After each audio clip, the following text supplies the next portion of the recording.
Good afternoon. I'd like to welcome, I'd like to welcome everyone to the March 23rd briefing session of the Forsyth County Commissioners, and we are briefing for next Thursday's regular meeting on March the 30th. We do have one discussion item today. We're going to hear about the Herb Stout Award, and I'd like to ask Tim Johnson if he would come up and tell us a little bit about it.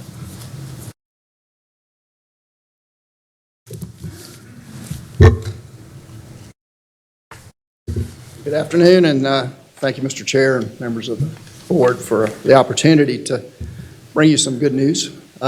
So I would like to first say how much of a pleasure it was to be in Winston-Salem for the GIS conference 2 weeks ago, this week actually. I'd like to commend you on the investments that have been made in the city. It's obvious you put a lot of effort into thinking about that and acting on it. And so I'd like to commend you for that. But I'd also like to commend you on the investment that you all have made in GIS, Geographic Information Systems. It's obvious from this recognition today that you've put a lot of work and money into that, and we appreciate that on behalf of the North Carolina statewide community. So before I present the award, I'd like to give you a little bit of background on what the award is about. So Herb Stout was a Wake County Commissioner, chair of the Triangle J Council of Governments back in the 1980s, and he saw in his vision a way to bring the local government community together through a GIS conference. It dates back to 1987, which is a long time ago, and the technology was new then, and now it's more widespread, obviously, in all aspects of our lives.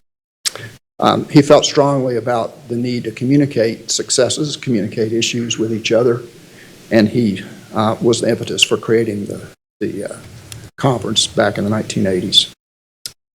He thought it was important to share and to learn from each other. And you can only do that. These days you can do it through Zoom and things like that. But doing it in person is much, much better, as I think you would agree. So I'd like to just recognize the Forsyth Cares team with this award, and I'll tell you a little bit about it. I know you know something about it, but I'll give you the perspective from the GIS conference. The Forsyth Cares effort is an innovative project using GIS to provide information to emergency services personnel and first responders ahead of their arrival on an emergency call, leading to faster and more effective provision of services. Responders are more situationally aware in advance, which is a plus, and being able to quickly and easily identify individuals potentially at risk could assist emergency responders with moving them to emergency shelters.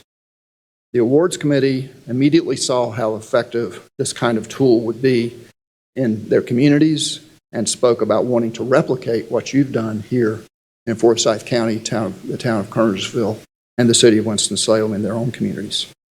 As you know, information is one of the greatest tools you can have in responding to an emergency, and this tool obviously helps save lives, save time, and all the good things we're trying to do as public servants. So therefore, the North Carolina GIS Conference recognizes the Forsyth Cares team with the Herb Stout Local Government Award for large jurisdictions. And I'd like to again congratulate you on your vision and your willingness to invest in GIS technology for the benefit of your citizens.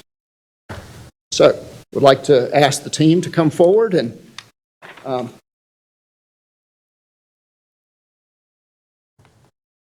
so this is a cup and a plaque. Wow. You can have for 2 years for the next conference. Oh. All right. It gets shared between the town of Kernersville. Is there anything in the cup? We can put things in there. As you can imagine, it was modeled loosely after the stand, but we don't hoist it around with drinks in it. So. But it has your recognition along with all those who have been recognized before. The plaque, keep permanently, and the town of Kernersville will also get a plaque. So on behalf of the North Carolina GIS Conference,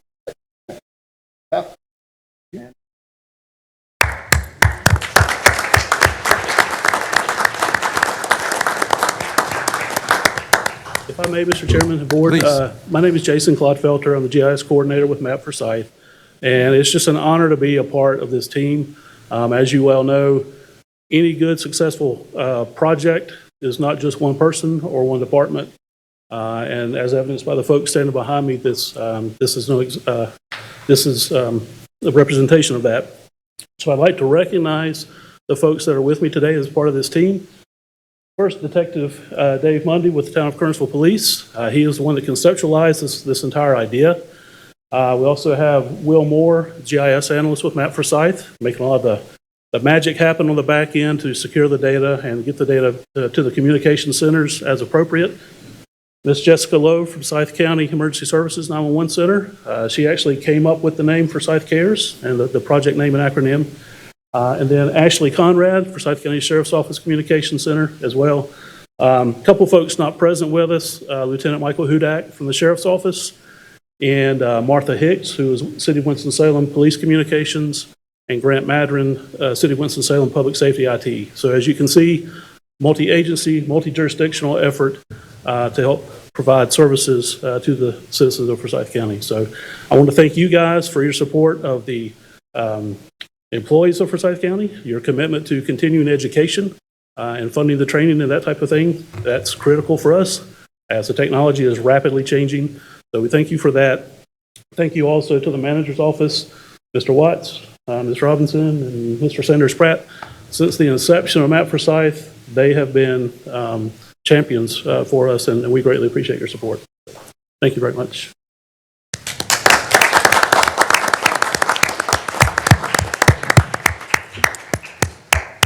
Tim, thank you for coming today. Appreciate you being here. That was made it special. And I'd like to thank all of our CARES team for the creativity to put together something that takes great technology and applies it yet to another, in fact, potential life-saving application, which is very good. So I'll certainly compliment Dudley Watts, our county manager, for creating an environment that kind of encourages that kind of creativity. So thanks to all of you. All righty. I'm going to turn the meeting over to County Manager Watts, and he's going to walk through our briefing items for next Thursday, the 30th. All right. Thank you, Mr. Chairman. Good afternoon, board members and staff and guests. Yeah, we basically are going to dive a little deeper into the business items that we have for next Thursday, but we do need to review the public hearings and the zoning matters that we have. And Chris Murphy and his team have been busy, and you've got more coming in this next cycle, so a lot going on. So I'll do an introduction for each one, and then he can dive into them. That'll give him a chance to get things set up. Item 1 is a public hearing on the zoning petition of EM Light Heirs from RS20 to RM8-S, is zoning docket F1624. Chris Murphy. Good afternoon, Chairman, Madam Vice Chairman, members of the Commission. This is going to be a real brief presentation for me. I think we've seen this a number of times. I don't think I need to actually go over the PowerPoint again. I went over it again at your first briefing last week, and then you also heard from the town of Walkertown, and then there was a ask that the county attorney and myself determine what is reasonable. And we have had some discussions, but I will turn it over to the county attorney since that's more of a legal distinction, and get his input on that. Gordon, is this map? Yes, that's perfect. Thank you, Chris. At last week's meeting, the board had asked Chris and me to look into what might be reasonable in terms of any additional conditions to be placed on this possible rezoning. I heard that there were 3 additional requests from the town of Walkertown, and I have looked into those and talked with Chris about this, and then I also spoke with the attorney representing the developer on this.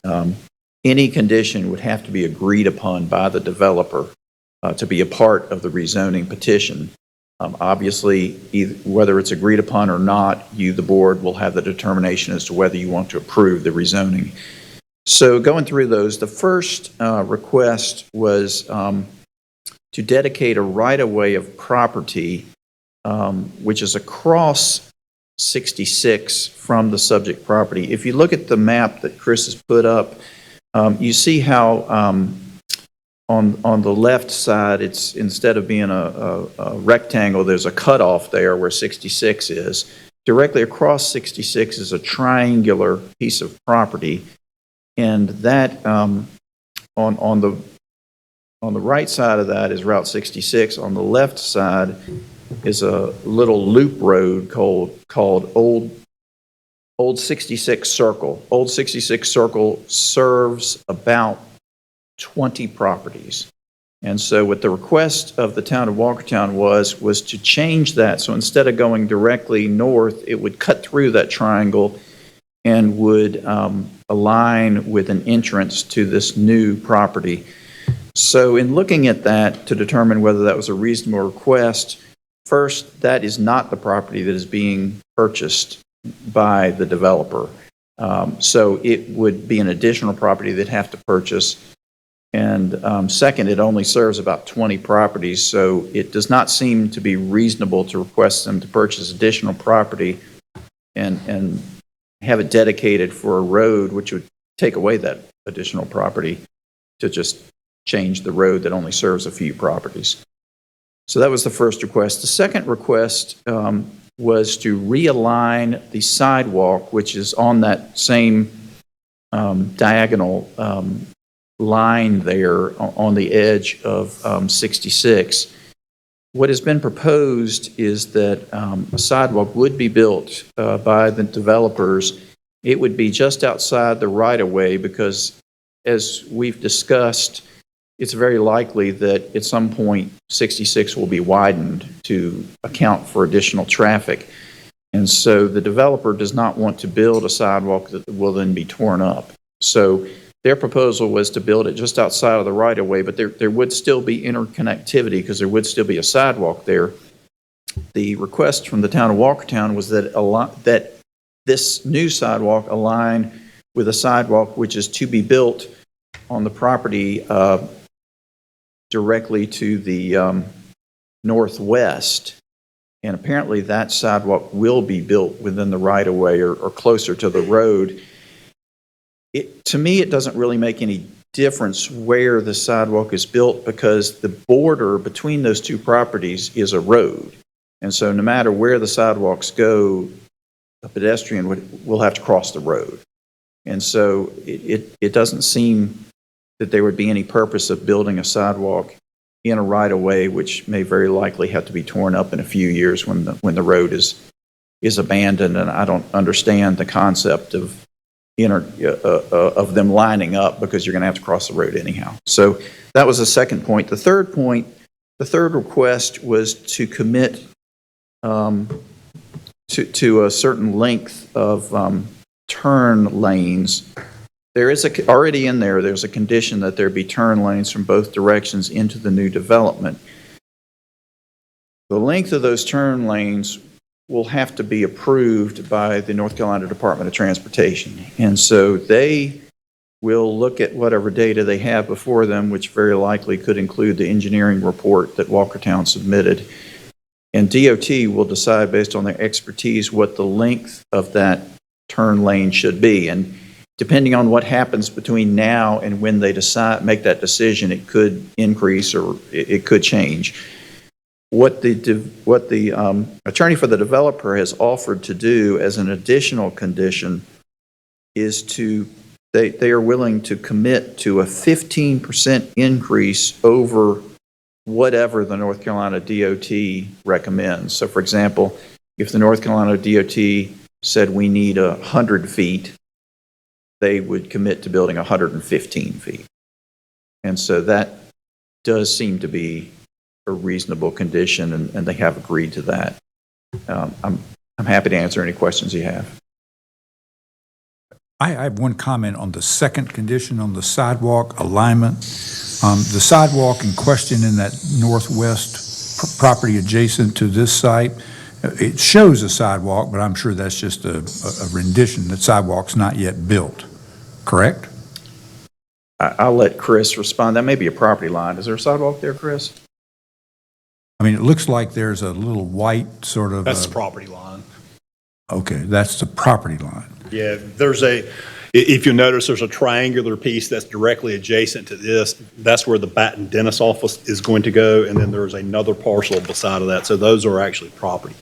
So those are property lines. So it seems to me the alignment where if the developer proposes to, his plans to build the sidewalk outside of the right-of-way, but yet parallel to 66, I assume, Yes. not going off some other direction, then it would seem to me that the alignment could be done, in other words, at the road, not on the road, but the road on the other side where the sidewalk would join.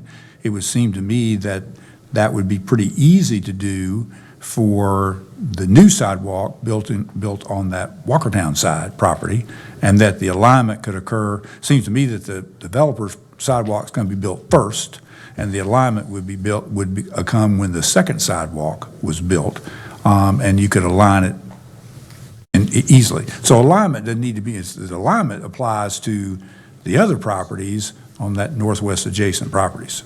That's a valid point, but in the great scheme of things, it just means when you're crossing this road, you're either going to be crossing like this, or you're going to be crossing like this. So I don't believe it's a huge barrier either way. You're going to have to cross this road, and we're only talking about a few feet. So I really don't understand the issue. But you're right, it certainly could be. It could turn up a little bit at I believe it's going to be a dental office. It could turn up a little bit there if they wanted, if alignment is important. Well, and it would also appear to me that the sidewalk on the Walkertown side would want to be, because eventually that'll probably be 4-lane, and they would, for the same reason the developer doesn't want the sidewalk in the right-of-way, looks like that would apply to the development of the Walkertown side property. See what I'm saying? I do, and I believe that property is within the town limits of Walkertown. Yes, so right. that would be up to them. And that would make some sense. They could go outside, because I think I think that 4-lane road, just as the traffic study showed last week, I mean, it looks like it would be a pretty logical improvement at some point in the future. And why would you, looks like you'd make that adjustment. That makes sense to you, Chris? I mean, and I don't know what Walkertown's rules are, but it would seem to me that they would be able to affect that. Essentially, I think it's going to be the person that's last in building the sidewalk is just going to need to align it. Yeah, and it seems that the last in, well, I guess conceivably, we don't know who's going to be last in, but I don't know. And again, you have this triangular shape here, which is the parcel that this has to align to. Well, keep in mind that the sidewalk on the townhome piece is going to stop here, because they're not obviously going to put a sidewalk across this private drive and easement that goes back and serves that other piece. So the sidewalk is going to end here. And just as the county attorney indicated, if the sidewalk that gets eventually put in on the Baton dentist office is here, then essentially it's just going to be crossing that driveway at a perpendicular angle and going on and jumping on the sidewalk. If for some reason that sidewalk ends up in this location as its terminus, whenever you get to this point at the private road, instead of just continuing to walk this way and say, oh, the sidewalk's not there, you're going to look and see where the sidewalk is, and you're going to cross it more acutely. I see what you're saying. Well, and obviously you can put a crosswalk in whatever direction you want, and eventually you would think. Well, it's going to be a gravel. I mean, that's still a gravel drive, though. It'll probably get paved one day. Yeah. I got it. I'm with you. Thank you. I think it was very generous of the developer to add 15% to their road work. I appreciate And that was their idea. Yeah, because it adds about 50% to their cost, too. Right. Any other questions of either Chris or our attorney? Do we know whether the dentist's office has filed its plans with the town of Walkertown? So do we know what they're planning to do? I don't know, Chris May. They have, but I'm not familiar with them. We have one of our staff folks serves as the planning staff for the town of Walkertown.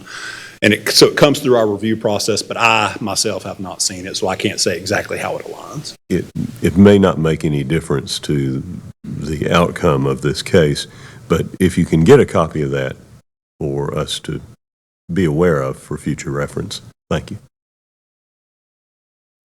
Any other questions? All righty. Thank you.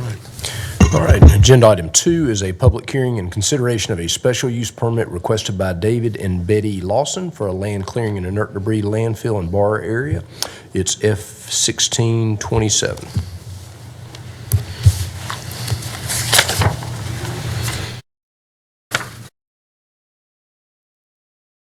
Good afternoon again. Yes, this is a request of David and Betty Lawson for an almost 74-acre site located on the east side of Piney Grove Road across from Lawson Acres Drive. And the request is for an elected body special use permit for an LCID greater than 2 acres in size and 2 borrow sites.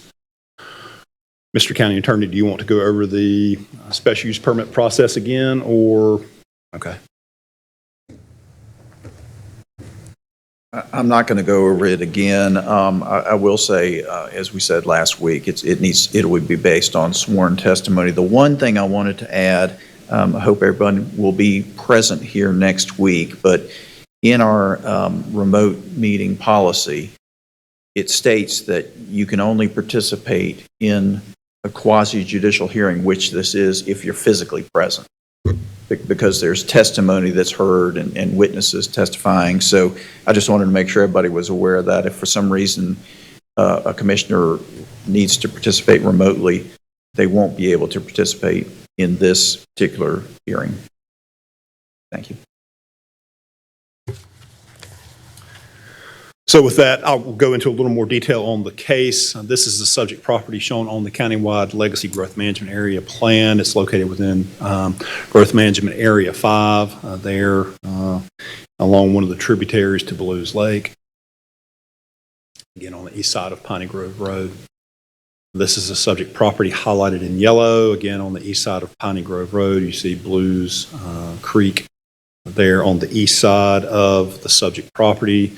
And you notice the LIS zoned property to the south. That is a LCID that's currently operated by the petitioner that is getting ready to close.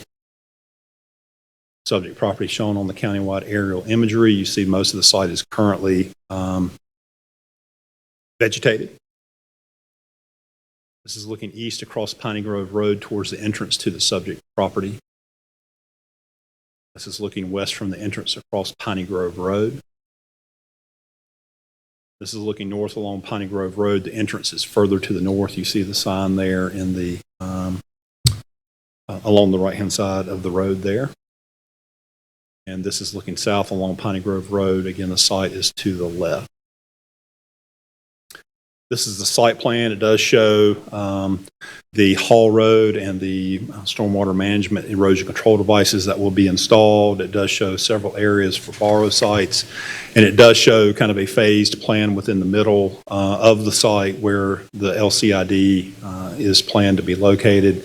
In looking back at the staff report, there's a combination between the various borrow sites and the various sales for the LCID of approximately 20 acres of this 74-acre property that will be used in the operation of the LCID.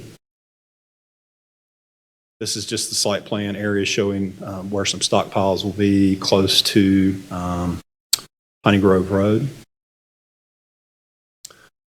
The Board of Commissioners must find in these 4 findings that the county attorney has gone over previously. I'm not going to go over those now, again, because that is something that we will actually do in the hearing.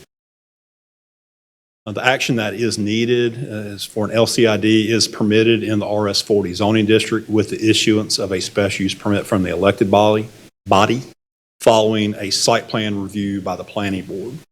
The planning board reviewed and did determine that the site plan meets all UDO requirements at their February 9th, 2023 meeting. What we will do next week is hold a public hearing, and then the elected body must make a determination regarding the 4 findings. And based on how you find on those findings, then you would need to either issue or deny the special use permit request. And with that, I'll be glad to answer any questions. Any questions for Chris? All right. All right. Thanks.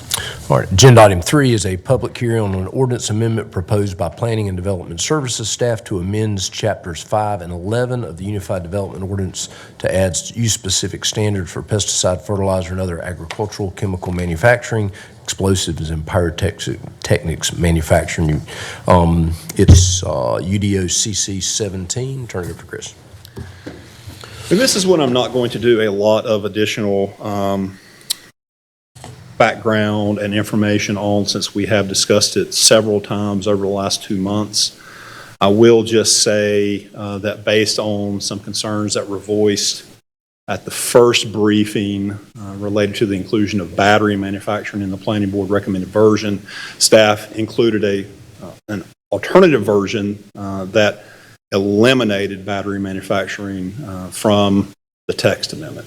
So that was the revised version. I believe that's still in your packet and was what we actually held the public hearing on at your meeting last week. At last week's hearing, there was a vote by the commissioners to continue that for 2 weeks in order for staff to look and see if there was a way that we could revise the minimum acreage and the setbacks to see if we could get it more in keeping with, I believe, the position of some members of the county commissioners to open up some additional property to this type development if it were desired here in the county. So what we went back and did was look at the acreage, look at the setbacks, and try to determine what acreage and setback enhancement we could have that would provide an ample area to do the processing and parking and increase the number of properties that this could be done on. So when we went back and did that exercise, we discovered that 15 acres with a 200-foot setback would generate, would still keep approximately 4 acres of processing area, another 4 acres that could be dedicated to parking and circulation areas around that manufacturing facility. And in doing that, the initial 25 acres limited it within the county to 67 or 68 parcels. This 15-acre revision increased that by over 50. It took it up to right around 120 properties that would then be eligible if someone desired to do this use in the county. In doing that, we actually, and again, I didn't have a chance to talk to everyone, but I did discuss it. We've discussed it internally. I did let the county manager know. We had miscalculated on the 25 acres. And there actually was it was less than 2 acres of area that could be used for processing under the methodology that we had used. We had miscalculated our acreage. So I stand before you today saying I think if the county commissioners are going to adopt anything, we would recommend adopting the 15-acre, 200-foot setback. That's a 5-time increase over the current setback for this use. You can be as close to 40 feet to residential property today without these regulations in place. If the county commissioners were to adopt this, that 200-foot would be a 5-time increase. But again, it does leave room to actually do the the fertilizer manufacturing operations.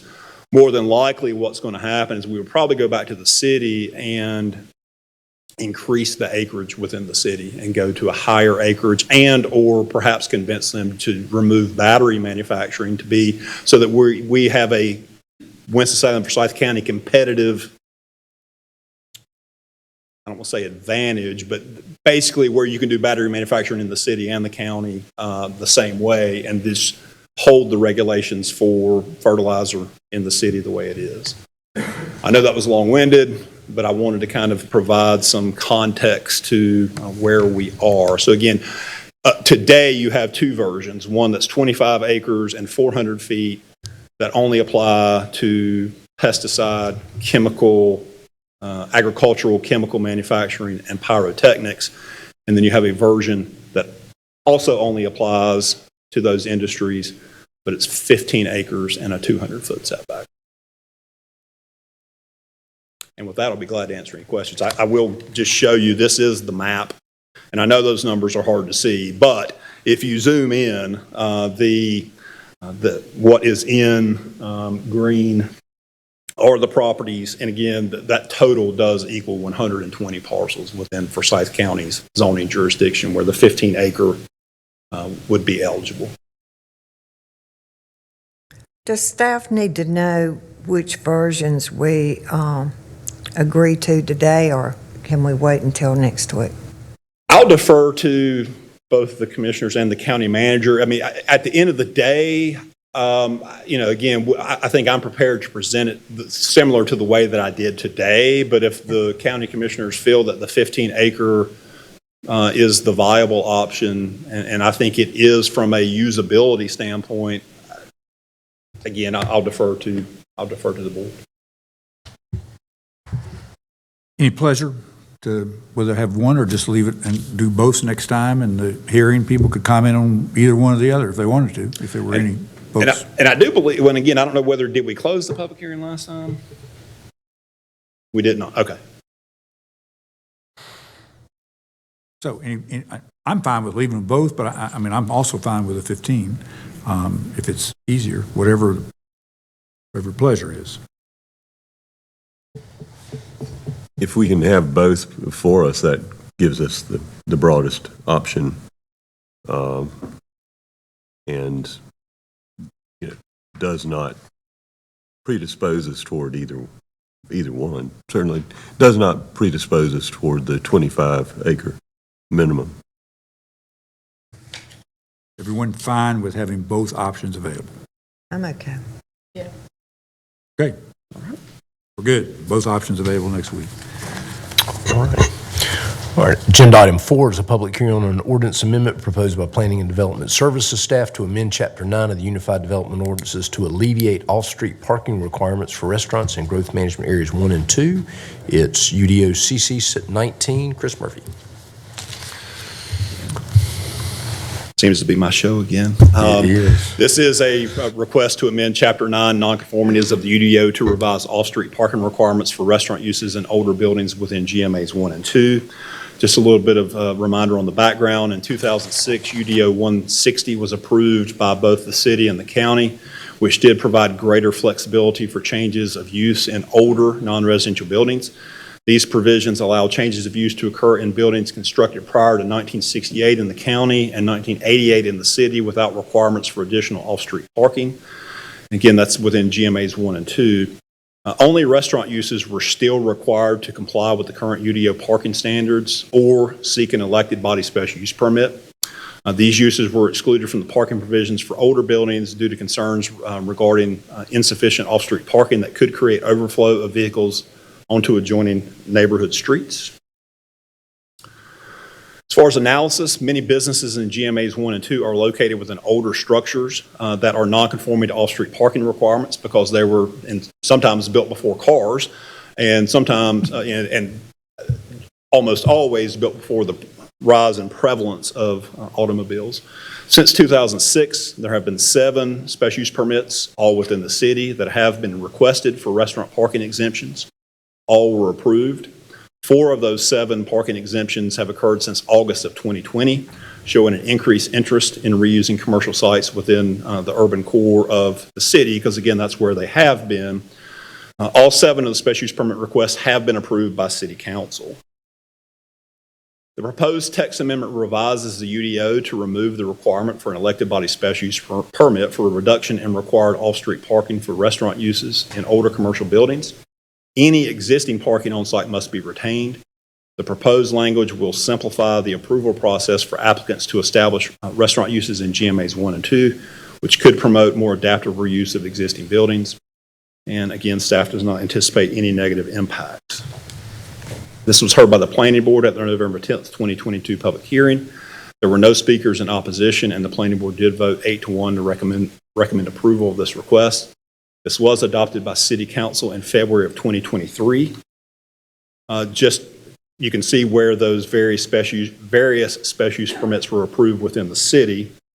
But I did want to show you the GMA map to provide the context of what GMAs 1 and 2 is. Everything within that's either pink or salmon color within the city of Winston-Salem is GMAs 1 and 2. Of course, you have some GMA 1 areas in Walkertown and Kernersville and Clemens and Louisville, all of which have their own planning and zoning authority. You do have a small area of GMA 1 within Rural Hall and just a small area within Tobaccoville. So that would really be the only areas that would be eligible for this if the commissioners do decide to adopt. Vice Chairman Wisenhunt, to answer your question related to last week, I did look at Bobby Boy's, and I'm sorry, I probably should not have said exactly who it was, but on, at the corner of Renolda and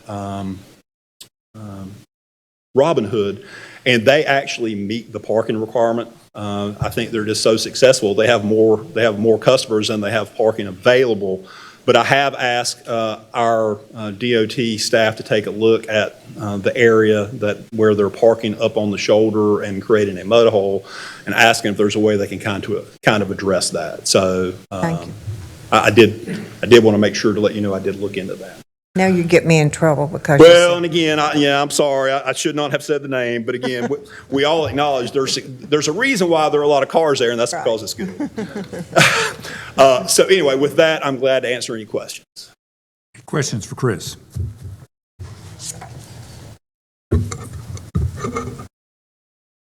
Would the changed rules apply in the Winston-Salem zoning and planning jurisdictions if we pass them or not? They would only be eligible, again, I don't know how many pre-1968 buildings there are in Tobaccoville. I don't think there are a lot. There could be a couple. There are some along Broad Street in Rural Hall. If the county commissioners don't adopt this, those buildings wouldn't be eligible for the parking eliminate, to be able to change use without having to meet that parking requirement for the use restaurant. They can for the other uses because the commissioners have previously approved that. One of the reasons why we're bringing it to you is, again, for consistency, and again, in the offhand chance that someone would like to do that, we prefer to have tools in our toolbox to allow for adaptive reuse of buildings, because if not, they just tend to sit there. But to answer your question, those buildings in Rural Hall would not be able to take advantage of this if the county commissioners didn't adopt it. The fact that the city approved it would not help them because the city doesn't have their zoning authority, you do. Okay. But Kernersville, Louisville, Clemens, And Walkertown all will be considering this independently. If they decide to. In other words, they would make up their own rules, but yes. Okay. I think it's a good idea. I supported this when I was on the city council in Winston-Salem. It permits for adaptive reuse of older structures in core parts of the community, without requiring that half of the property be torn down to put up additional on spaces. As I said, I think it's a good idea. I would just like to be sure that Rural Hall and Tobaccoville get a courtesy notice. Okay. So that they know if they have concerns, they can comment. Thank you. Other questions? And the last planning item, item 5, is a public hearing on the zoning amendment proposed by Planning and Development Services to amend Chapter 3 of the Unified Development Ordinances related to asphalt installation in subdivision streets, UDO CC 20. And I think I'm to the last of my presentations, but this is a text amendment that would make it clear that the requirement for the first and bottom layer of asphalt in subdivision streets must be installed prior to the acceptance of the financial surety for the remaining infrastructure and ultimately the final plat recordation. That asphalt needs to be down prior to us signing the final plat, because signing the final plat allows the lot to be conveyed, it allows the builder to pull permits, and it allows us to issue a CO. And if we do all of those things in that final inch of that initial lift of asphalt is not installed, you've got people driving on gravel roads, and that's not what we want, and that's not what the subdivision requirements require. This amendment was requested by our interdepartmental review staff to clarify street construction requirements, which must be met prior to the signing of a final plat. It does codify existing policy to reduce potential developer confusion. Whenever this provision was changed back in the mid-2000s, we thought the language we had in there made it clear, but in a closer reading, it really doesn't. Our local development community kind of understands our process, and there haven't been any issues, but we've had some folks from out of town who have tried to get plats recorded without this being done, and they say, well, that's not what your ordinance says, and so we just want to make sure we cleared that up. Again, it's been policy for several years. There has been confusion among developers based in other markets thinking that the final subdivision plats could be recorded with only stone base installed over the water, sewer, and storm lines within the streets. This amendment was presented to the Quarterly Development Forum back in September. There were no questions that were raised then. We also followed that up with an email to all the folks on our Quarterly Development Forum distribution list with an email with the proposed language included. Once we had it drafted and asked them to let us know of any concerns that they had. There were no concerns that were voiced. We actually had another Quarterly Development Forum meeting today. We didn't bring that up, but again, there was no, and again, we still have not heard anything, and this is something that we're in constant communication with our development partners and have heard no concerns about this. This was, a public hearing was held by the Planning Board on December 8th, 2022. There was no opposition. Following the public hearing, the Planning Board did vote unanimously to recommend approval of this request. This was adopted by City Council in February of 2023. And with that, I'll be glad to answer any questions. Questions? Hearing none, we're good. All right. Thank you, Chris. I think I have three new ones to brief you next week, maybe. All right, very good. All right, agenda item 6 is a resolution recognizing Forsyth County's 911 telecommunicators in emergency services and the Sheriff's Office during National Public Safety Telecommunicators Week. We've got some of those folks that are here. They'll be back next Thursday to get another award, and so we certainly appreciate their work and look forward to recognizing them. Item 7 are minutes. You've got approval of the minutes for the meeting on March 16th. Those will be forthcoming here shortly, and you'll get those in an email format. I've got a number of budget and finance items. Item 8 is an amendment to the fiscal year 2022-2023 budget ordinance that appropriates behavioral health reserve fund balance for transportation for security services in the behavioral health urgent care facility, which we call the BHUC. And Denise Price is going to come up and talk to you about that. Good afternoon, Commissioners. This is a budget ordinance to appropriate $62,500 from the Behavioral Health Reserve Fund balance for the transportation of Forsyth County residents to behavioral health needed services and for security at the BHUC. The BHUC, as you know, serves the high acuity needs of individuals experiencing crisis, and security is necessary for both the safety of employees and for the individuals that are served. Forsyth County 2022-2023 Budget Ordinance Appendix A would be amended to reflect an increase in the Daymark Recovery Services contract from $1 million to $1,062,500. Be happy to answer any questions. Questions for Denise? Thank you. Okay, thank you, Denise. All right. Agenda item 9 has a number of parts. Lee Plunkett will come up and review this. This is a resolution of the Board of County Commissioners of the County of Forsyth, North Carolina, making certain statements of fact concerning proposed bond sales.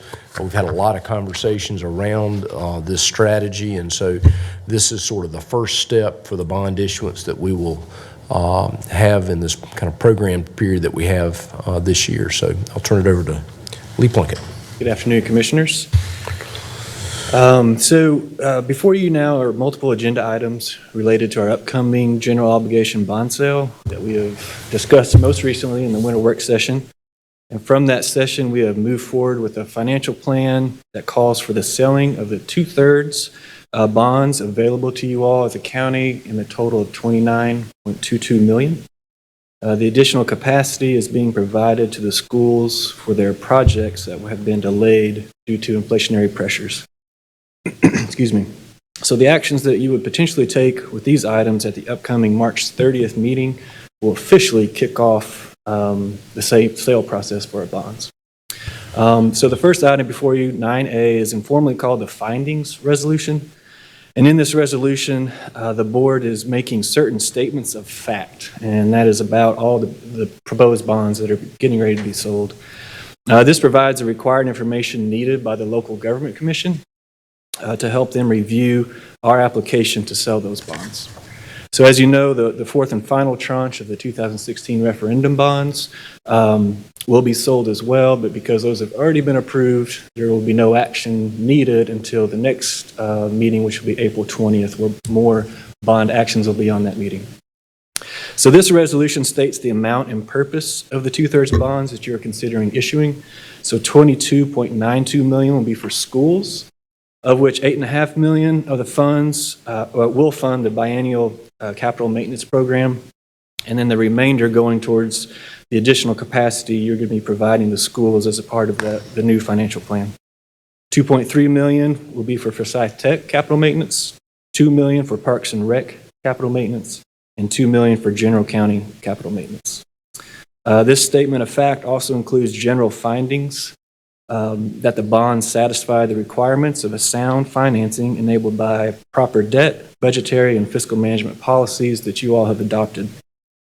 This statement also provides for the county manager and CFO to retain the professional services needed to sell the bonds, and names our financing team, which is our bond counsel of Parker Poe, and the financial advisor, which is First Tryon. And so attached, you'll see the latest estimate for the cost of issuance as well. And finally, it also provides the confirmation from you all as a board to officially file the application with the LGC for approval to sell these bonds. Items 9B through 9E are the actual individual bond orders, and it's for each proposed issue that I described earlier. And bond orders really provide information on each of these individual issuances by purpose. And it also says that a sworn statement of debt will be filed with our clerk and then with the local government commission. And the only action needed for these bond orders is that a meeting will be introduced, or that these bond orders will be introduced publicly in the next meeting on March 30th. That's the major issue with those 9B through 9E.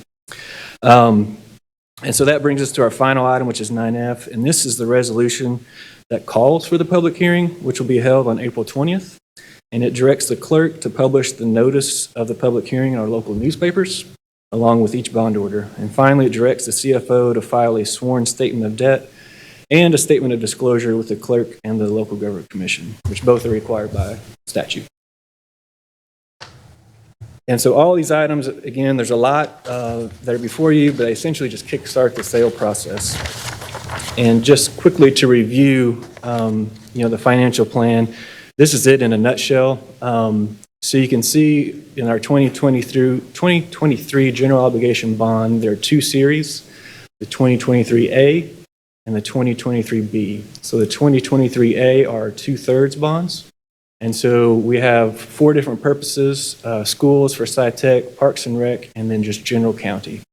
And so those first four rows you'll see are our biennial capital maintenance program. So what every other year that we issue to provide for our capital maintenance projects. And that fifth line, which is the school's additional capacity, that is what's part of the financial plan that has come out of the work session and then conversations with you all in the school board. And so you can see in the very last column there, I just wanted to show where that is the increase over the original plan that was out there. So the $16.8 million is what is going to be available to the schools specifically from the two-thirds bond series. The bottom section is the 2023B series, which are the 2016 referendum bonds. The two purposes there are schools and Forsyth Tech. And you can see at the far right, from that sale, there will be additional $21.4 million available to them in additional capacity. And so bringing the total additional capacity available is $38.2 million. And these are from the sale that's coming up soon. And then I just wanted to make you aware of some other notable dates. And so obviously March 30th is the next meeting where you will take action on these two resolutions. But we'll also be submitting our application to the local government commission for approval of our two-thirds bond sale. April 20th will be the next meeting. where you all actually approve the sale of the bonds, both the 2/3 and our referendum bonds. And then April 21st, the 2/3 bond orders will be published in local newspapers. And that will start the 30-day challenge period where there can be a petition to bring those to a vote if desired. May 2nd is our LGC meeting where the 2/3 bonds will be approved, and then May 23rd will be pricing and selling the bonds to the best price of the underwriters that bid on those bonds. And then June 13th and 14th, we'll receive the bond proceeds, and we'll start, those will be available to use. I know that's a lot, but I'd be happy to answer any questions that you all have. I have one just general question. In terms of as our prime rate has continued to go up 1.25 yesterday, what is kind of the relationship with the bond sale rate? Is it lagging? Does it impact it very much on the general obligation bonds? I'm just kind of curious. It may not be tied as closely. Is it? How closely is it tied? No, I think you're going in the right direction. It's not tied as closely as other markets would be. I think the most recent from our FA was still around 3.5%, which is what we had modeled it at. So, but I'll check again just to make sure, see where they're at, and see where they think it's going to move for the next meeting. Lee, is it true that, when, as interest rates go up, when interest rates were really low, that tax advantage piece was somewhat less meaningful in some ways. So as the interest rate goes up, actually, investors look a little bit differently at the tax advantage. And then just the perceived safety and security of the financial markets, which is something that I think the world's dealing with right now too. So let me just add, because I spoke with the superintendent last night and also the CFO for the schools and asked them specifically about their board's sort of endorsement of this financial plan. And so they said they could not be here today, but they will be. I know superintendent will be here, and I think the CFO will be here next Thursday, and they are working towards that, getting that board. Obviously you've got a large board, you got a lot of different opinions by different board members about things, and I think that what they are working on is really a letter of support that they would sign for this financial plan, which includes how you stagger issuances and all that. So that's coming, and we'll get that. The other issue is the extra, the par amount issue in here. Can you mention that? Just it's not in these items. It'll be in the items on April 20th, but we can talk about it now. So we initially talked about from the referendum bonds, selling as much as possible without impacting the tax rate. And so based off the most recent modeling, it was, I think, $100 million in the par amount, where there's some additional capacity to sell even more. And so our FA suggested you want to raise that amount to $105 million. The purpose being, if for some reason the market changes, rates drop even more, and there's additional capacity, that we could sell just a slight bit more, but always limit it by our tax rate impact, where there would be no tax rate impact whatsoever. It just provides a little bit extra cushion in case something changed in the market and allow us to sell at a lower rate. Dudley, do you know if the superintendent, if the board plans to endorse our entire plan, which is the next bond referendum in 2028?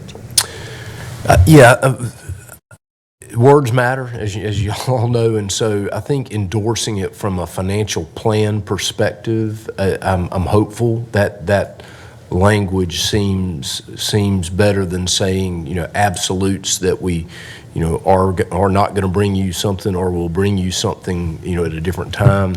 And so I think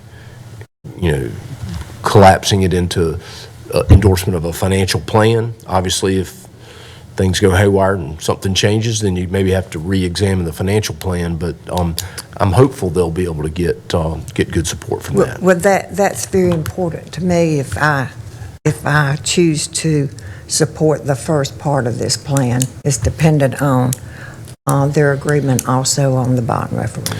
And the date where that all kind of comes to a head is when? So we can still, for example, if you all voted that 29.22 million was the max amount, and then we decided to issue less, you can do that still. It's going to be probably at the end of April. I have to double check the range on that. It's depending on when our official statement goes out to investors. But at that point, they want to know exactly how much, or pretty close to how much in the bar we're going to issue. So you have a little bit of time before that officially goes out into the market to be marketed to investors.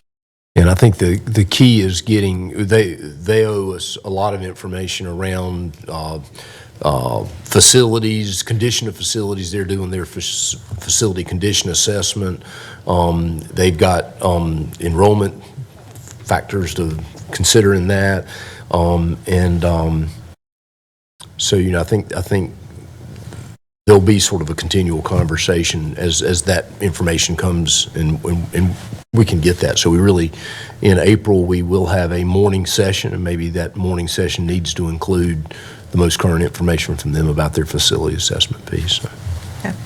Yeah, and I don't want to muddy the water myself. You've already pretty much spoken to that, but we've been waiting a long time for a lot of the budgets coming from the school board, and I definitely need that information to make better choices in terms of decisions. Absolutely. So I hope that they're listening. Thank you. Any other questions for Lee? All right. Okay, thank you, Lee. Thank you. We'll be seeing a lot of you here lately. So, all right. All right, we have 3 ARPA projects. We're narrowing down on the contracts. So Aisha's going to come up and talk about 3 of them today.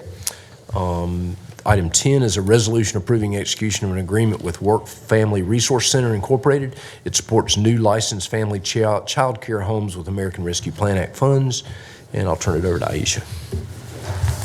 Thank you, County Manager. Good afternoon, County Commissioners.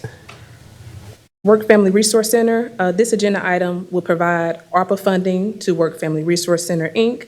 in the amount not to exceed $221,185 to increase the availability of local child care by supporting the recruitment and startup of 20 new licensed family child care homes in Forsyth County. Funding will be used to ensure that potential family child care providers across Forsyth County, with a focus on recruiting individuals in disproportionately impacted communities, are provided the support they need to license and operate their new family child care business. Any questions in regards to that? Yes, ma'am. Questions?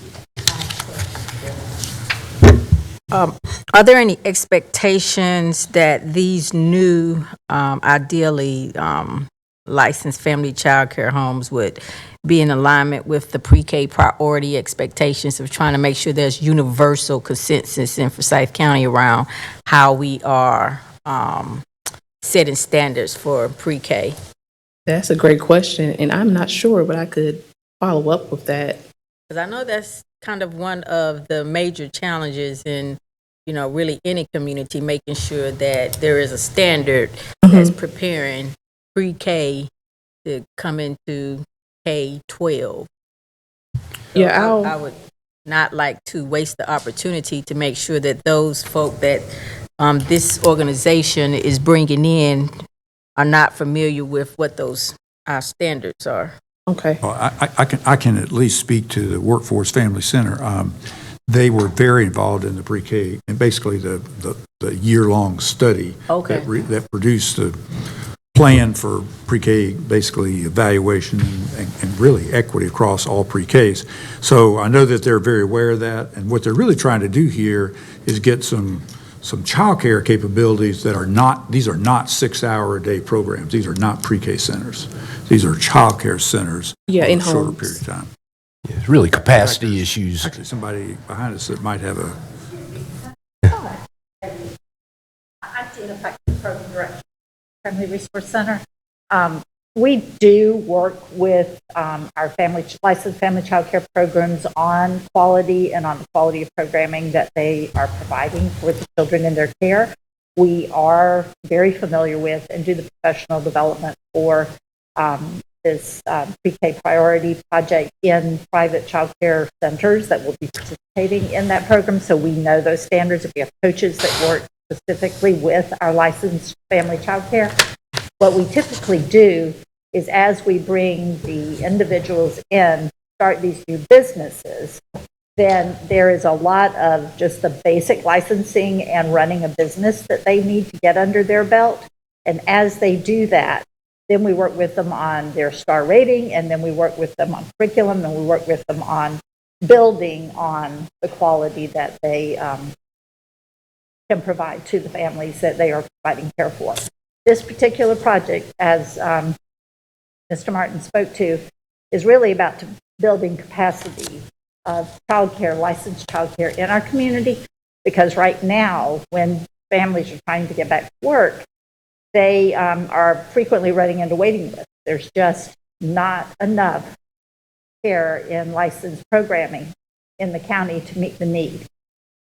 And I appreciate you sharing comprehensively what the child care component means versus maybe per se a, pre-K program. But what I will say, just speaking, I think maybe more from a commonsensical standpoint, that anytime you have children in a space where you're taking care of them, you're educating them. And it's best to do it according to the way we know the brain works and how we can not continue to spin our wheels moving in the wrong direction around literacy. So I would just submit that there is or should be careful consideration around making sure that as long as we have, some kind of influence and support to these individual care centers for children, that we, provide them with whatever support we can to meet those educational standards with the children. Right. And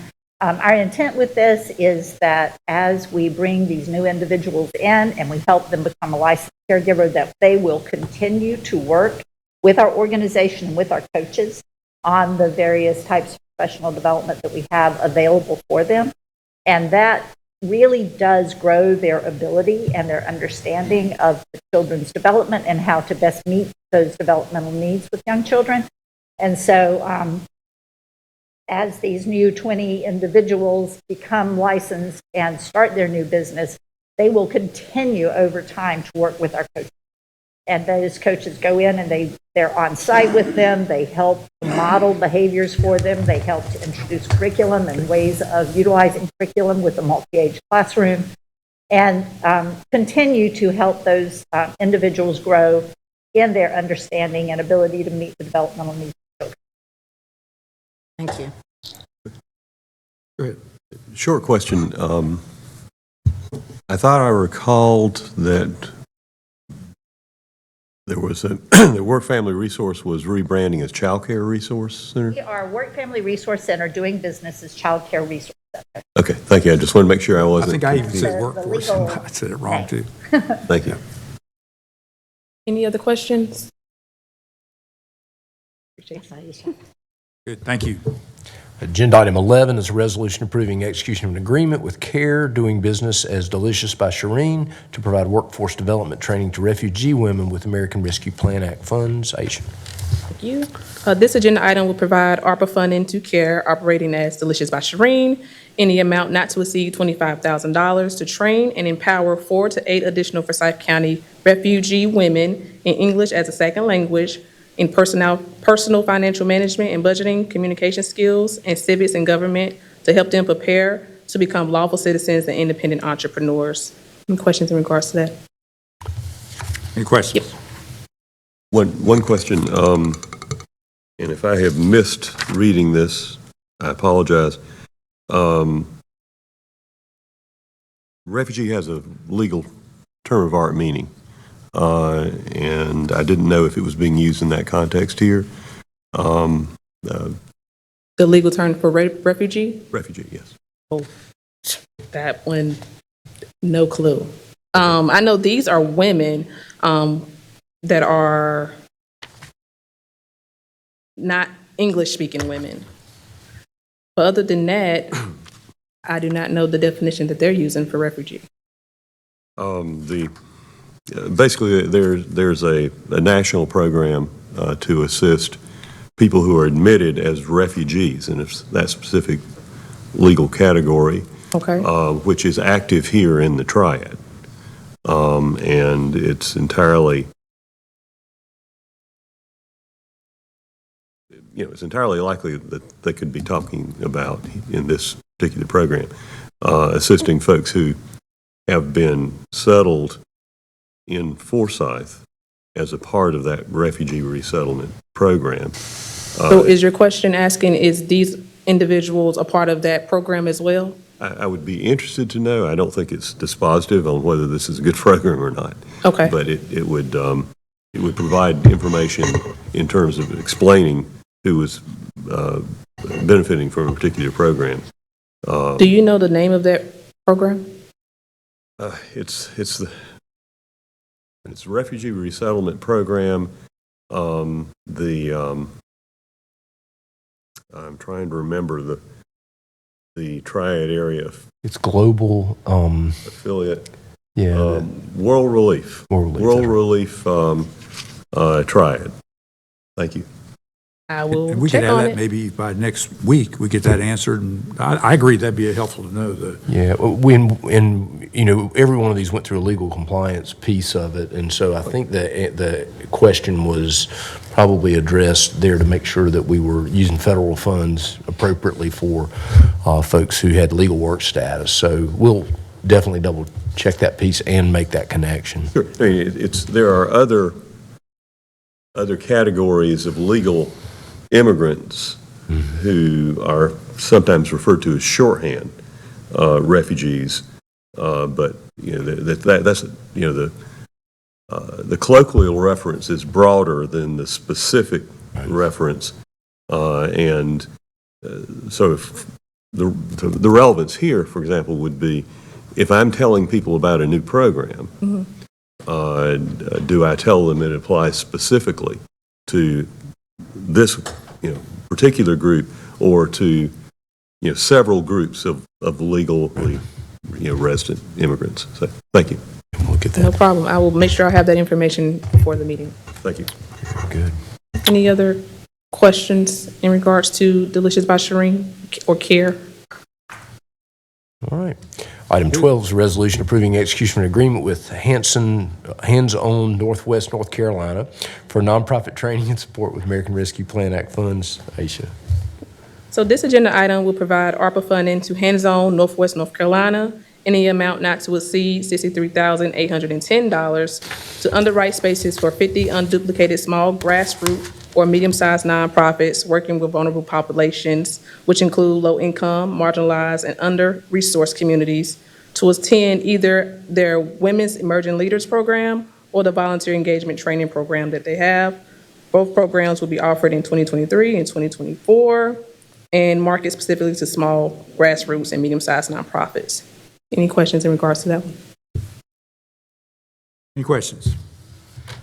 I think we're good. Thank you. All right. Thank you, Aisha. Do you remember how many offhand we got left to bring on the round two? I have 5 more left to present to you guys, so wrapping up. All right. Very Thank you. good. Thank you.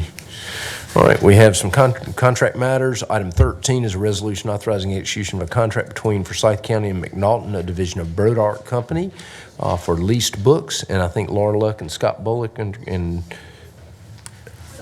yeah, everybody can come. So, all right. There are a few of us here. I'm fine if you want to. Good, Elizabeth. Good afternoon, Commissioners. This is, the library is asking for a consideration, authorization for a contract between us and McNaughton, which is a division of Broad Art, to provide us with leased books for the library and our users. These leased books provide bestsellers, high demand, while they're in demand, and allow us to return them without having to keep them on the shelves or have no way of disposing of them after their demand has waned.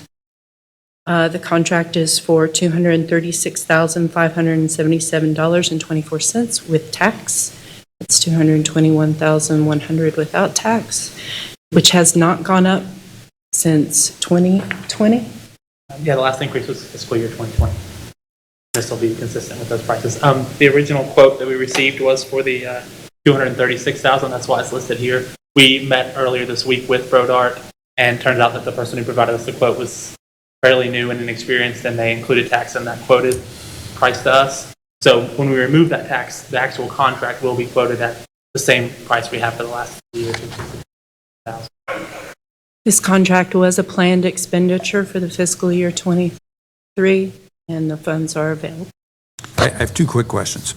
The first one is a curiosity question, and it has to do with Libby, with the Kindle kind of downloads. Does this count in your total? Because I've gone on to get in the list for bestsellers, and there may be 12 copies and 300 people in line. I'm curious, does this, whatever number of copies you may list of a bestseller, is it also available through Kindle that way? These are physical books only. We have separate expenditures for digital materials. So these are for people want to hold the book in their hand. Right, the New York Times bestsellers, Publisher Weekly, that sort of thing. We do purchase those in digital content as well. However, they're usually 3 to 5 times the expense in digital for one book, and therefore we cannot purchase as many, and they don't offer leasing for that. So, yes. And the second question is, this is pretty special. Is there a competitor, for Brodart and for McNaughton? There are 3 major book vendor companies for libraries: Brodart, Baker & Taylor, and Ingram. Ingram does not offer a leasing plan whatsoever. Baker & Taylor has a plan, but it is not,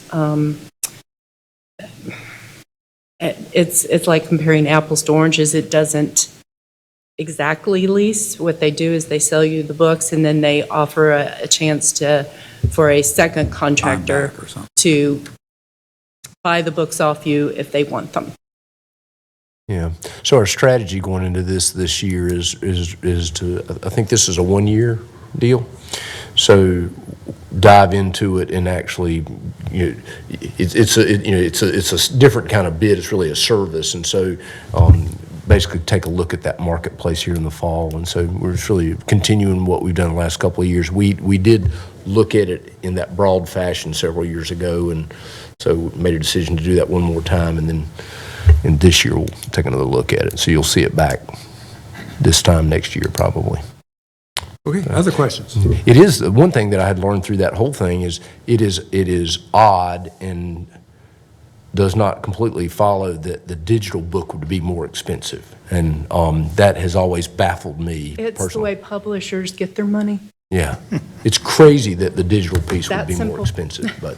But if you look at their cost, the cost is in that hard copy book, Yeah. and that they sell for X amount of money, and the digital version can't be as expensive to them. We buy the average James Patterson, for example, for about $20 in a physical book. They're $65 in a digital format, and that is for one user to use at one time. It's crazy. Hard copies. Yeah. Wow. So we try to keep a 5-to-1 ratio for every 5 people on hold. We keep one book on the shelf, or we try to meet that. In physical, we cannot meet that in the digital with our current budget. Wow. That in mind. Wow, that's interesting marketing, pricing, what the market will bear, if you will. Wow. Although I as a user of those Kindle versions, boy, there's nothing easier than that. Right, and the individual can buy it for a lot less, but libraries are kept to those prices. Wow. Yeah. Yeah, so I mean, that, it makes when you can turn that book, 300 times in a library over 2 years, I guess they sort of put libraries as the physical place you go get the book, and then, that's the way that one works. I'm thinking through it a little bit more. It makes a little more sense with the idea that hard copy book, you would buy more hard copies probably to satisfy demands, because simply because you're not buying as many, so we better have more expense than the Kindle one. We do. Particularly if they were cheaper, then it would be even, I can kind of, sort of see it, but anyway, sorry to waste time.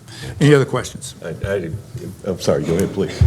Oh, sorry. Oh, that's okay. The only question that I would have, I'm coming on to the board soon, so I could wait for this question. If you don't have the answer, that's fine as well. But one of the things that I would like to know is how are the books selected?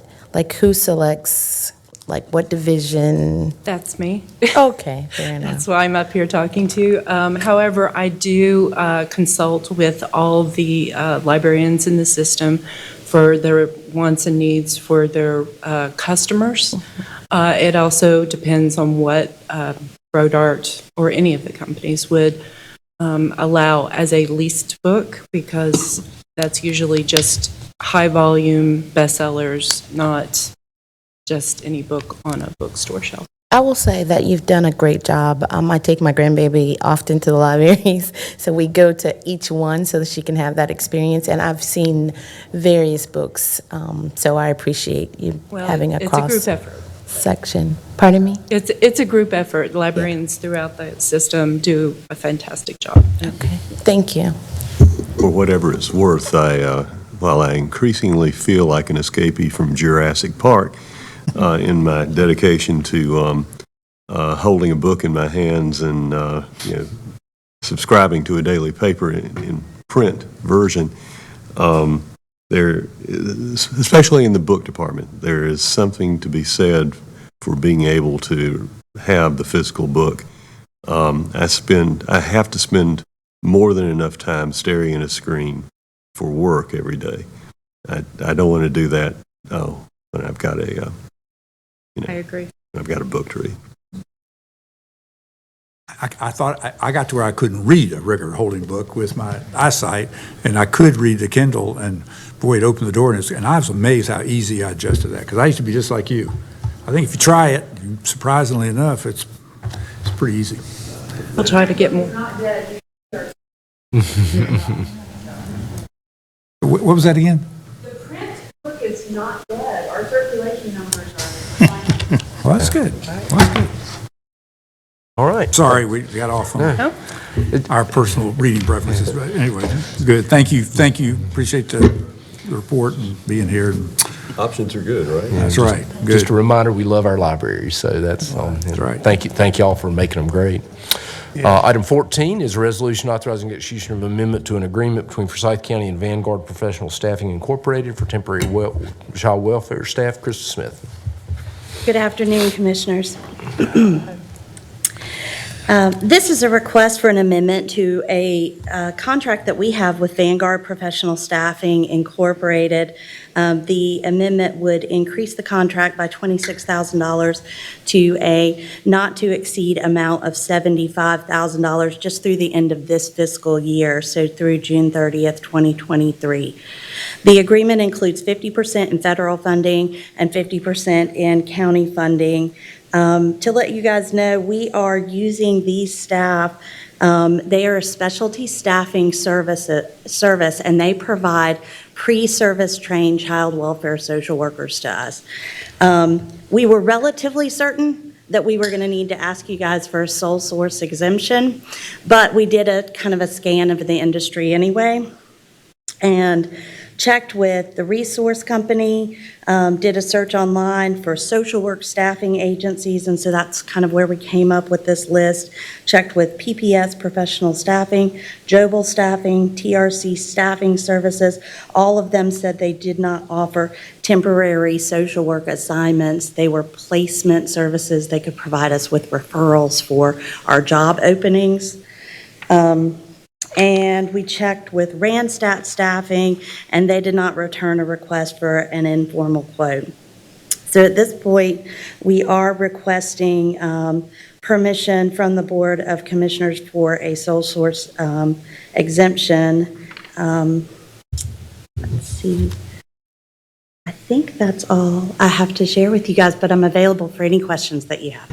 You might want to mention, I mean, we are actually having a little more success on the recruitment side, and so hopefully there's been some really great work done. I don't know if Chantel or Christy, if you want to talk a little bit about that. I'm happy to share. So I ran our numbers back in January. Our CPS vacancy rate was about 50%, and our foster care was at about 55%. Since then, our Human Resources Department has worked together with our program staff, and they've held 3 one-day on-the-spot interview job fairs, and with a lot of success.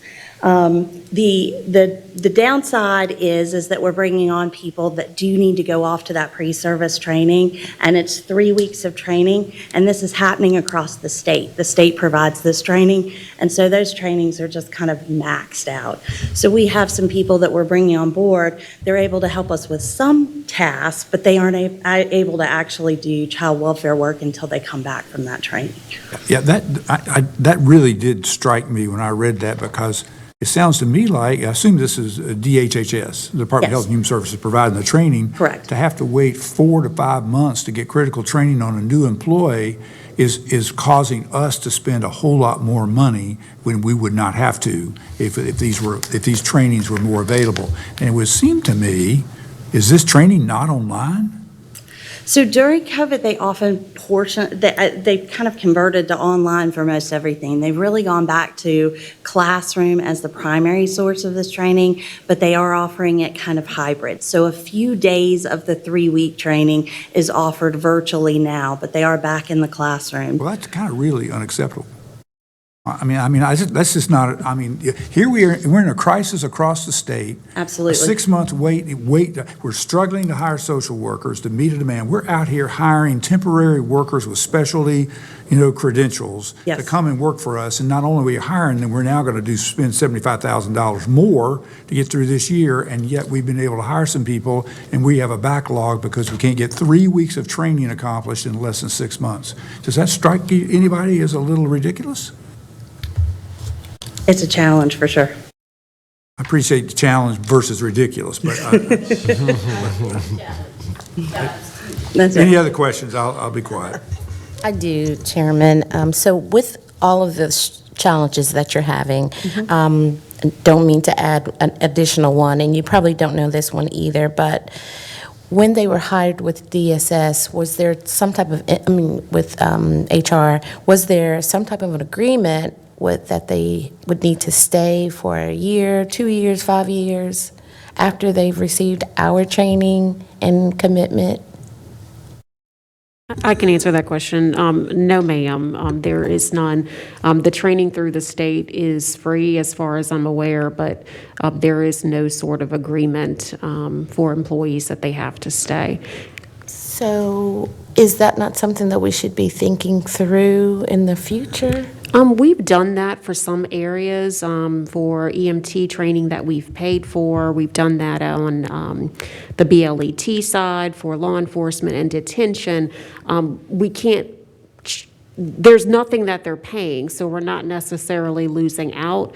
I'll also say, when individuals, even when we have agreements, when they don't stay, we also don't have a collection service. So while we may put it in their offer letter that they have to stay, that also creates a little bit of a challenge. But there would be nothing for them to, like, quote unquote, really pay back. No. Yeah, I get that in terms of them not having to pay anything, but still yet the commitment for them to come, and we're providing all these services for them. I think that it's just something that we should probably look back into. Yeah. Well, aren't they getting paid while they get the training?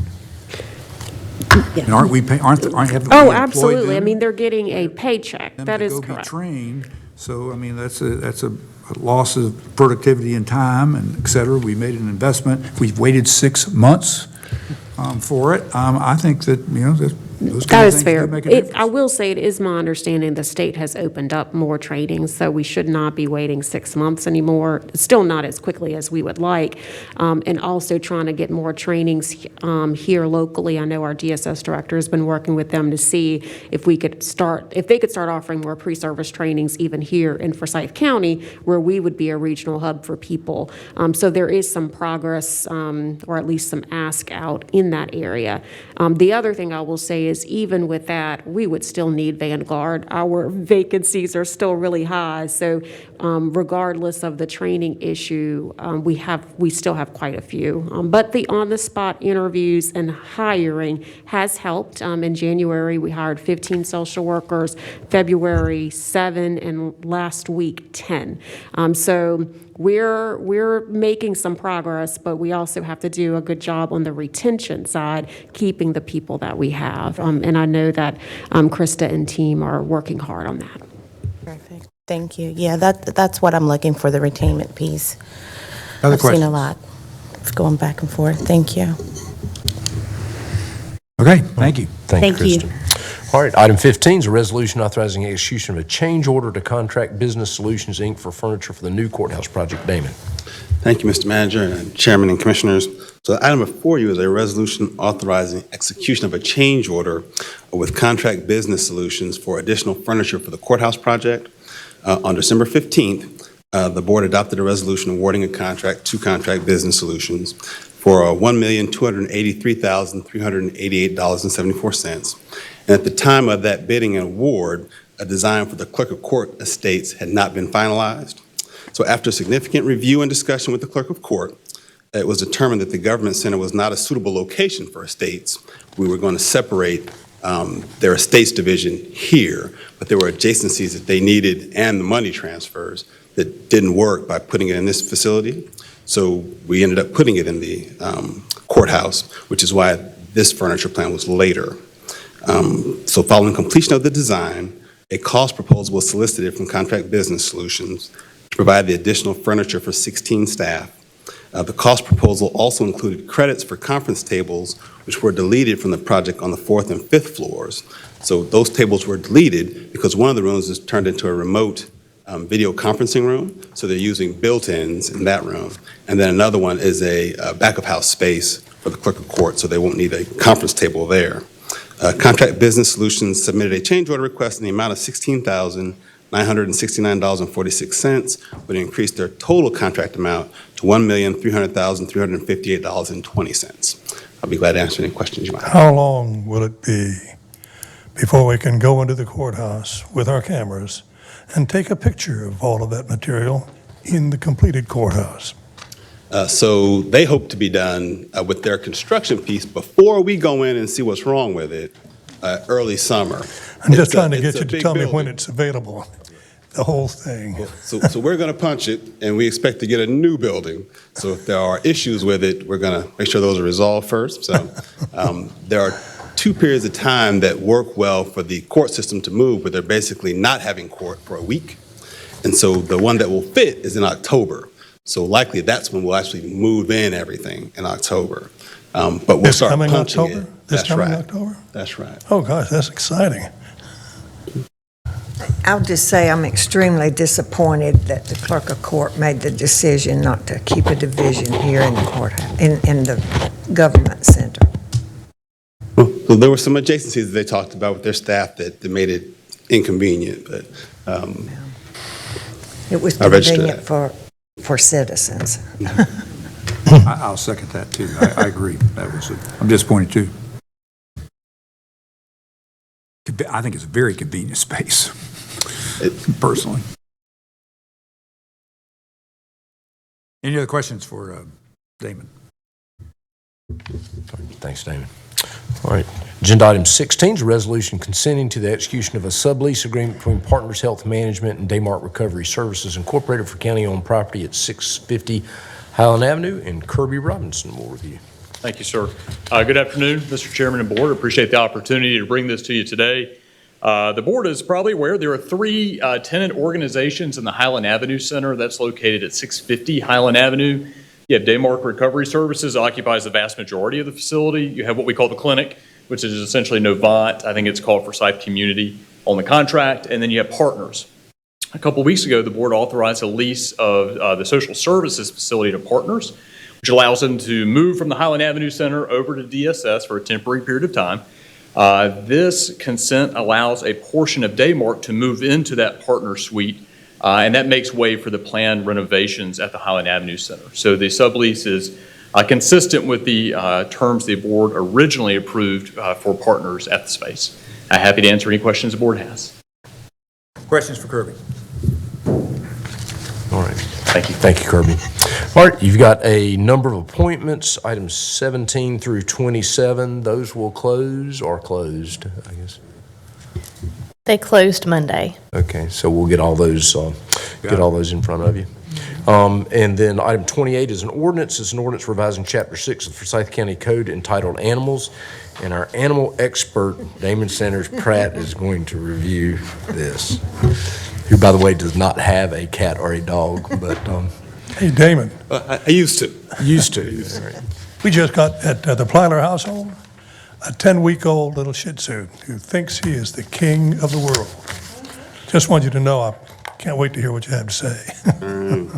Mr. Chairman again and Commissioners, we've had to make some Chapter 6 revisions, which is the chapter on animals in the code, because we had an animal control department that had two divisions, one being shelter care and the other being enforcement.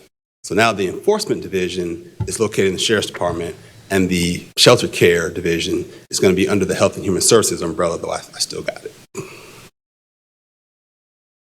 All right. This kind of says that again. On April 1st, Animal Services Enforcement will remain with the Sheriff's Office. Care and custody will be housed in Health and Human Services. Chapter 6 has been revised to reflect that. Some notable revisions that you'll see, that there's a number of them. Some of them are just nomenclature to replace Animal Control Department. The director definition was added when the Sheriff's Office started doing enforcement because the captain had to be made as the director, where the director is referenced in the code. So we've deleted that. So now, just by default, the County Animal Services director will be the director. Okay, so we deleted that added definition. We've defined County Animal Services Division, which is the shelter care part, separate from FCSO, which is the Sheriff's Enforcement Division. So you'll see that throughout the code, a reference to County Animal Services Division, which is the care and custody, shelter part, and then FCSO, which is the enforcement piece. And then we've also added a definition for rescue partner, although in practice, we've always used rescue partners, but it basically speaks about live release options as redemptions and adoptions, and it doesn't reference rescue partners because we never had that before. So we've added that so that it's something that we already do it, but we've added that. In section 6.3 and 6.4, talks again broadly about what the Sheriff's Office will be doing with respect to field enforcement services and then the attendant record keeping, and also talks about the County Animal Services shelter care part and the record keeping that goes with that. Section 610, 653, and 658, where animals are declared as dangerous dogs or guard dogs, they used to have to be registered with the animal shelter director. Now you're registering that with the Sheriff's Office, the enforcement piece. In sections 616 through 618 and 659 through 660 authorizes public health and the Sheriff's Office to declare animals as dangerous dogs and then to implement the measures that go with that. The existing code again lists the Animal Control Department. Section 627 is something that's been revised between the Sheriff's Office, Public Health, as well as the county's Animal Control or Animal Services Division. And so that allows people to quarantine an animal that's bitten at home, which is at the Sheriff's Office discretion, if they've ever been vaccinated. So if an animal's ever been vaccinated, at least once, and it bites, right now it has to be quarantined at the shelter, which can lead to overcrowding in some instances where there is an animal that can be adequately sheltered at home. Now we have to bring them all to the shelter. When it gets overcrowded, then we have challenges there. So this allows the Sheriff's Office to allow people to quarantine their animals at home. Also, 627 defines an inconsequential bite as one that could still allow an animal to be adopted, whereas today, for any bite, we can't adopt the animal out. So if somebody stepped on an animal's tail and it kind of bit to get away, but it's not an aggressive bite, we still couldn't adopt it the way the code's currently written. Now we will be able to, because we've added inconsequential bite. In section 657, right now, if you wanted to appeal the prevention measures or citations issued or fines that goes to the captain. He has the final appeal. So you have an advisory board, you go before them, and then they'll make a written decision to the captain of the enforcement division, who will then make the final decision on that. So we're switching that to the county animal services director, who is a civilian. So it used to be a civilian before who was over both law enforcement and shelter care. Then we separated them, and so the only animal services piece that we had was law enforcement. But you basically had the law enforcement captain hearing the appeals of the law enforcement workers in the field. Now we'll basically have the law enforcement decisions in the field being reviewed by a civilian. So that's another change that's notable that you'll see. Damien, I have a question. Can you go back to that slide real quick? How many appeals have we had to, can you determine that we've met on in the last year or so? Well, I don't know that off the top of my head. I can get that, but I can tell you I've been to their appeals hearings, and at times they hear from 10 to 15. Sometimes they get backed up, because they need to have enough for people to be available to hear them. And you're not supposed to wait but so long, but they were having trouble getting volunteers at some point. Now, they're doing better now. They're keeping up, but it can be a number. So has there ever been, and maybe so or maybe not, in the past, when the advisory board made a decision, then the captain came back and decided something else different? How often does that happen? Very infrequently. Okay. That's hardly at all. To know what the culture felt like. Okay. That's helpful. Thank you. And that's all I've got. You'll see a number of other things in the code, but they're mostly de minimis changes. I have kind of one question sort of for the board as well as you. Is it, would we want to like codify how we're going to calculate the euthanasia rate in a sense? I mean, and that we would report annually. I mean, I think that's something that we don't need any, it needs to be like spelled out and what numerators, denominators, time periods, I mean, just how that's going to be and how that makes sense to calculate. It's a little more complicated than just a little simple rate. Right. Because I think there's a lot of measurement to that at least some of the public will want to hold us accountable for, and it would be nice if we had something in writing, kind of codified here that said, annually we will report from the shelter services this rate and describe it, define it, and how it would be. It just seems to me that's something that'd be helpful for us to have. And that makes sense. This is the place you could put it. That's true. We could put it in here. The only challenge with that is that the true euthanasia rate is really a community euthanasia rate, where we would take all the animals that were live release or fostered that were not euthanized and add that to the denominator. Well, I think the definition should include them. If they have crossed our doors, and then they count, that they were with us. And if we were able to place a group that goes to Canada, and a group that does this, and a group that does this, then those are like successful. Right. I mean, we don't know what happens to them, but we did not euthanize them. So it seems to me that percentage is of those that are euthanized, the number euthanized of all of the animals that come in, that ever cross the door into our shelter are in that denominator. Mm-hmm. And if we define that and make it clear, then we're not going to be arguing over these calculatable rates. Right. Yeah. And I think that we do that for our rate. Like we know our animals, we will include that in the denominator. But the bigger challenge is like right now, through our arrangement with the Humane Society, we have their animals coming to our shelter and we have our animals coming. When they leave, they're going to take just adoptable animals. We'll be left with all the ones that are not. So that's why we need to keep all the animals in our denominator. Right. And so to do that, I need to know their number. Like once we're separated, so I can have the true denominator of animals that were saved in the community, not just that came to the shelter. Yeah, I don't think the state's going to let us calculate the animals that go to the Humane Society in our denominator in that reporting. What we want to do is in a community report, we hope that we can say, what the community euthanasia rate, given that the Humane Society does, they if you've got a dog that you just can't keep in your home anymore, you can take it to them. If it's very adoptable, they may very well take it. If not, then bring it to us, and it goes. It's it's just a different, the community rate would include the ones who go through their door but never go through ours. And that, because that is the calculation, since there's really one intake center now. When the Humane Society ran it, there was one intake center, so that's what the math reflected.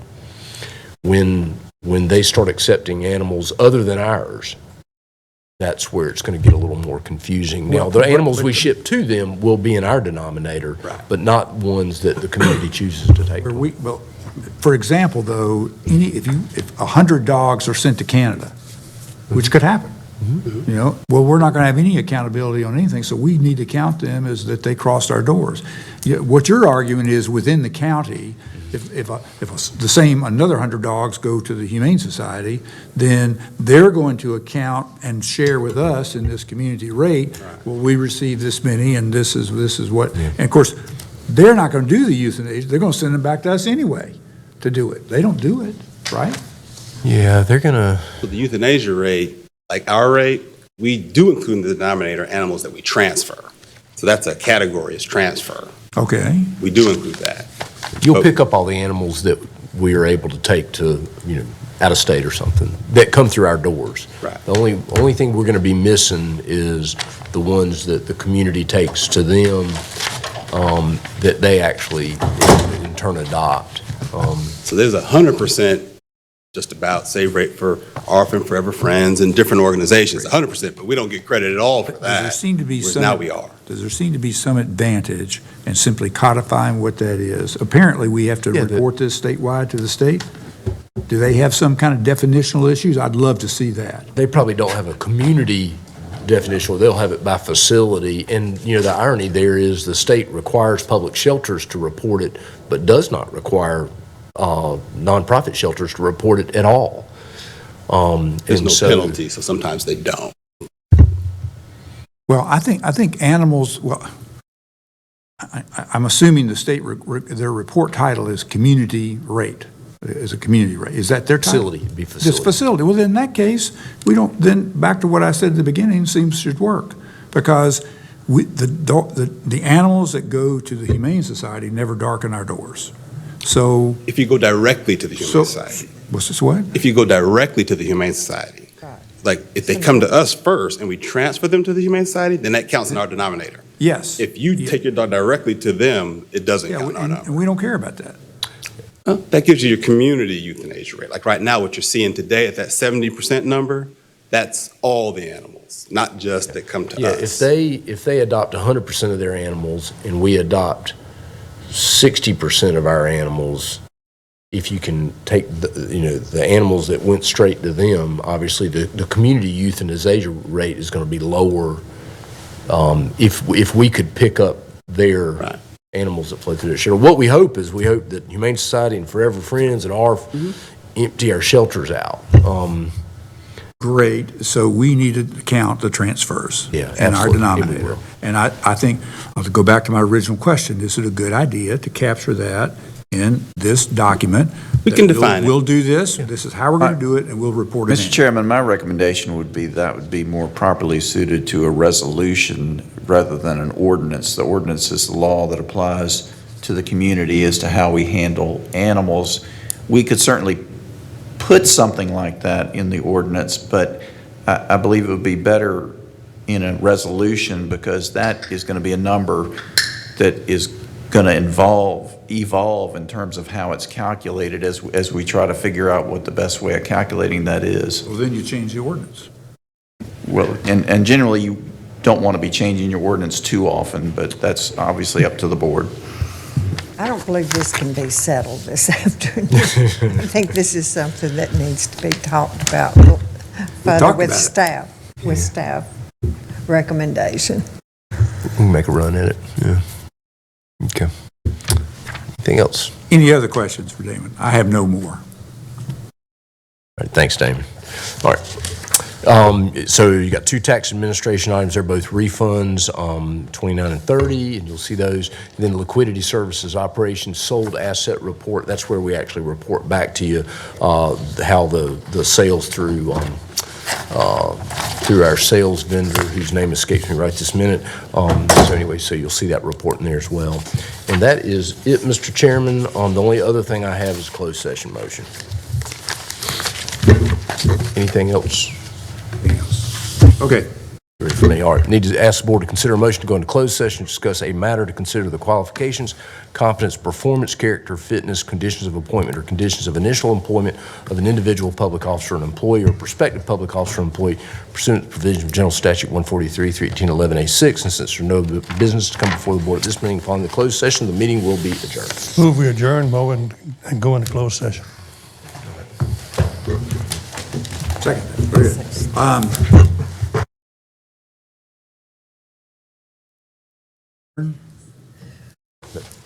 So moved. I'll second it and adjourn.